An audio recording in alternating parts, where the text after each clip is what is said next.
So if we want to make a change in our life, no matter what it is, it's no surprise that it will take some effort and intentionality, right? If we want to gain muscle or to run a marathon, sitting around doing nothing will not get us to the end of the goal. But joining a gym and lifting weights and hiring a personal trainer, those things, that effort, will help us to cultivate the results that we are seeking. To cultivate something is to nurture it and to help it grow. And we cultivate all kinds of things in our lives, don't we? Relationships, habits, our workplace environments, new skills. When we take the time to cultivate something, we work to make it better. If you're a gardener, you know the importance of cultivating healthy soil to get the most from your crops, right? The effort that you put in to make the soil the best it can be on the front end will yield better crops. The exact same thing is true for our spiritual life. If we don't put any effort in, we will stop growing in faith, growing in resilience, and growing in hope. And over time, we will stop noticing God's goodness and God's movement in the world. Like an unattended garden, our lives can fill up with the weeds that will choke out our distractions. They will be things that pull us away from the fullness of life that God desires for us. And we may become bitter and angry and resentful. We live in a world that all too easy it is to focus on everything that is wrong rather than what is right.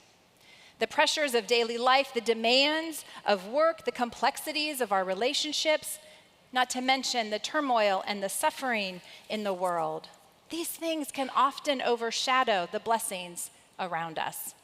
We might even lose sight of what is good. Even so, I think most of us would consider ourselves to be thankful people.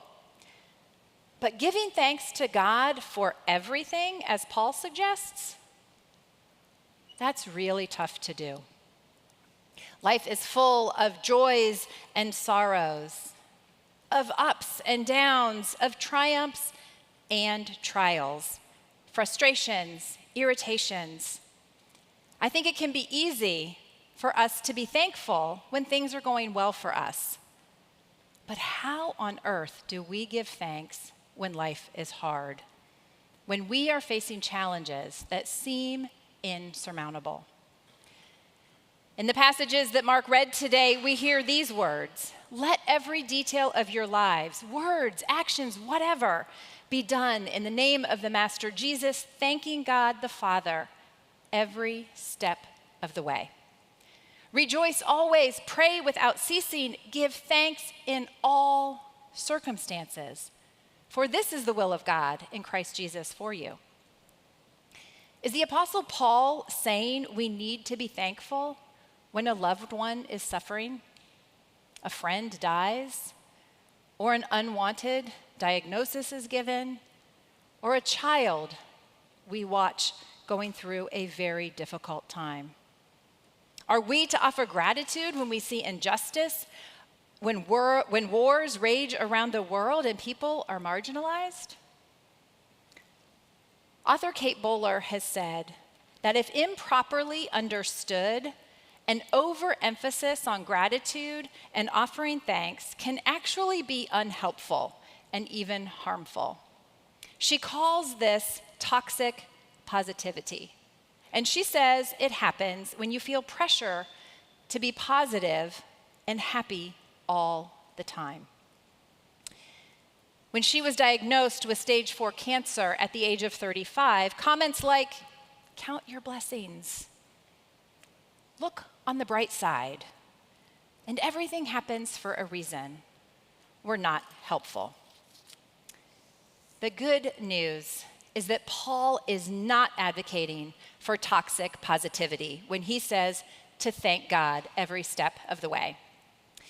Notice he doesn't say give thanks for all circumstances, but rather he says give thanks in all circumstances.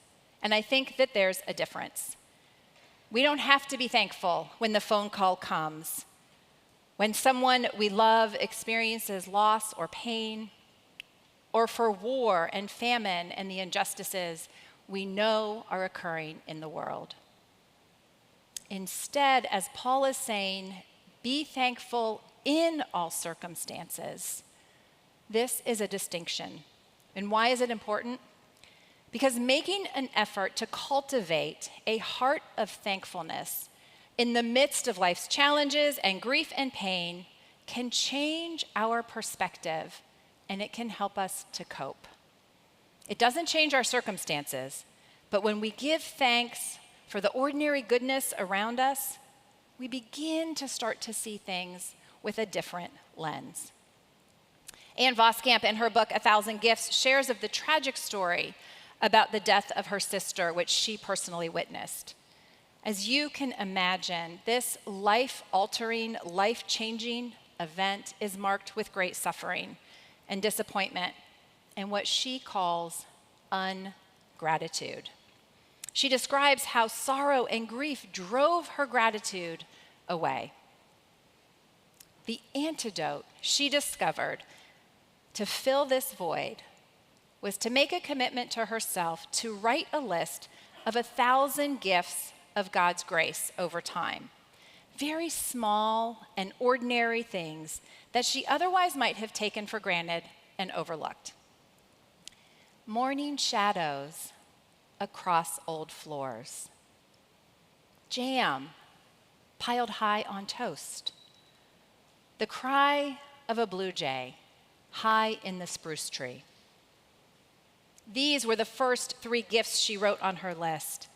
And after committing to this practice daily, she slowly began to notice healing, and that giving thanks was not a strategy that was going to take the pain away, but it allowed her space to hold on to God in the present moment and to give thanks for the reality of her life as it was, knowing God was there. Diana Butler Bass tells a story of a friend who went through a painful time in a spiritual crisis. And as a gesture of encouragement, she gave him a small book of gratitude quotes that she thought might help make his transition and his time of loss maybe a little bit better, that he could find one thing, just one small thing good each day. She wondered if looking for gratitude could help find him his way through the darkness. She was surprised to hear him a few days later sharing the quote that really spoke to him from this book. God, help me to quiet my noisy, worrisome mind in my ordinary world. Help me to relax in the familiar and to be aware and to appreciate it.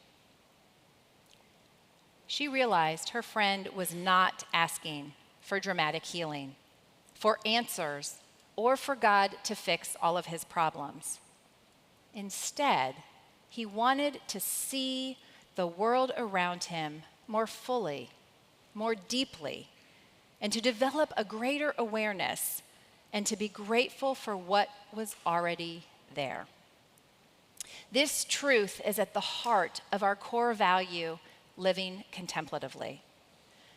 Like Anne Voskamp, this gentleman wanted to cultivate thankfulness, to be more fully present, to live life as it actually is.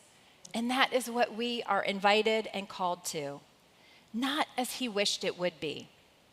This includes recognizing the good as well as the bad and the ugly. In both of these stories I shared, their circumstances did not change or improve, but their hearts began to soften and their hearts began to change. Our hearts can change too. When we are intentional about seeking the good and cultivating thankfulness in the small and ordinary things in our own lives, we too are able to face anything that life throws our way with a new sense of hope and resilience. Our focus can shift from our challenges and problems and suffering or pain to God's provision and to God's goodness in all things, even when life doesn't make sense. The more that we are intentional about cultivating a practice of offering thanks in our ordinary living, to count and to notice the small things of grace around us, the more we too will view our life and the world with a slightly different perspective. And this is the gift of transformation. But just like wanting to gain muscle or run a marathon, transformation does not happen just by wishing it to be so. It will not come without a little bit of effort on our part. So I wonder, can you make it a daily practice this week to count the gifts of grace in your life that you see and experience? To take notice, to be present to life as it is, seeking the pause and the stillness that living contemplatively invites you to do, to be purposeful in your approach to living, and grateful for those blessings that you do receive. Keep a gratitude journal, share your thoughts with others, and bring your gratitude to God in prayer. And an added bonus, cultivating a habit of thankfulness does not only impact our lives. When we begin to do this, it can also impact our relationships and our workplaces too. As our perspective shifts from what's wrong, we begin to see people through a different lens. We begin to appreciate their contributions, their help, their unique qualities, and their presence. This shift in perspective helps us to foster empathy and kindness and patience. And cultivating a heart of thanksgiving can impact our workplaces where so many of us spend our lives, and our immediate family life too. The workplace is a breeding ground for stress and competition and often dissatisfaction. But what if you approached your work with a spirit of thankfulness and started each day by giving thanks to God for the opportunity for the work, whether it's in the home or in an office, for the skills and talents that you've been given for this time and place? When we are thankful for these things, we become agents of hope. When we are thankful for these things, even the challenging opportunities in our lives can become opportunities and pathways for growth and for learning. Offering thanks for the little things helps us to see these things not as just a means to an end, but especially in our workplace, to see it as a calling and a vocation.